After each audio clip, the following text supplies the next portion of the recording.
magabatan anguwa ko kuma magabatan gari ma za a ce responsible da personal resource sun zo sun sa hannun su cikin wannan program kin da muka dauka na Turo Proper. Barske Turo muna so da cikin wata uku ko tuwon ka yadda ko ina za ka dauka ka ji shi ne abin da muka sa. Amma muna so muna kokari kun ga babu kayan aiki babu komi amma da kowane lokaci muka zo muka ce jama'a su hutu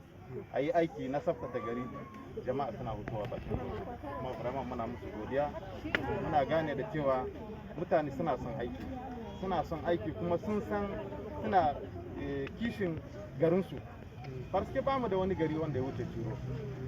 kenan wani abu ba mu hata in ya zo na mu duka ne zai shawa kaka ce a wannan makwabcinka ne kaka ce wannan a'a duk abin da zai cutar da ku zai cutar da mu duka ne wannan program ne muka sa gaba insha Allah kuma nan da lokaci kaɗan za ku ga kayan aiki muna nan bisan shi kowane anguwa yadda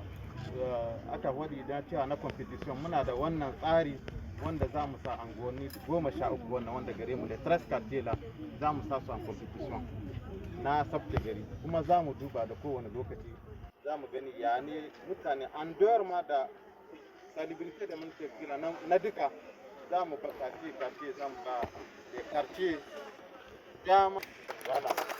kuma program din na gaba ɗaya ran nan ina ji wanda suka je mun ce cikin wata za mu yi activity na celebrity to bi za mu yi don saboda sai mun ga babu komai a ƙasa insha Allah kenan bisa matakin da za mu dauka tun da yanzu meri ba ta sa da kofa ba ta yi ba komai kenan mu da kanmu mun san da